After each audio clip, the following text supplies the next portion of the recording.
ഒരു വീട്ടിൽ ഒരു കുട്ടി ഭിന്നശേഷിയുള്ളതുണ്ടെങ്കിൽ ആ കുടുംബത്തെ അമ്മ 24 മണിക്കൂർ ആ കുട്ടീനെ അറ്റൻഡ് ചെയ്യണം. അച്ഛൻ ഒരാളായിരിക്കും അധ്വാനിക്കുന്നത്. പിന്നെ ഈ കുട്ടികൾ വളർന്നു വരുമ്പോൾ, പ്രത്യേകിച്ച് പെൺകുട്ടികളൊക്കെ ആകുമ്പോൾ, ഒരു മുറിയില്ലാത്ത ഒരു അവസ്ഥ ഭയങ്കര. ഇവരെടുക്കണം, ടോയ്ലറ്റിൽ കൊണ്ടുപോകണം, പുറത്ത്.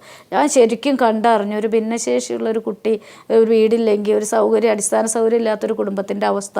അപ്പോൾ അത് മനസ്സിലാക്കി. ഇപ്പോൾ ഞങ്ങൾ നല്ല വീട് വെച്ചിട്ട് ആ കുട്ടിയുടെ സാഹചര്യത്തിനും ഉപയോഗിക്കാവുന്ന രീതിയിൽ ഒരു അറ്റാച്ച്ഡ് ടോയ്ലറ്റായിട്ട് സ്ലോപ്പൊക്കെ ഇട്ട്, വീൽ ചെയർ ആണെങ്കിൽ വീൽ ചെയർ ഉപയോഗിക്കുന്ന രീതിയിൽ നമ്മൾ ചെയ്തു കൊടുക്കുമ്പോൾ അവർക്കുണ്ടാകുന്ന ആ കുടുംബം മൊത്തം കരകയറും. ആ കുട്ടി അതുവരെയും ഒരു ശാപമെന്ന് കരുതുന്ന കുട്ടി ആ വീട്ടിലൊരു അനുഗ്രഹമായിട്ട് മാറുന്നു. അവരുടെ ഒരു സന്തോഷം എന്ന് പറയുന്നത് ഭയങ്കര.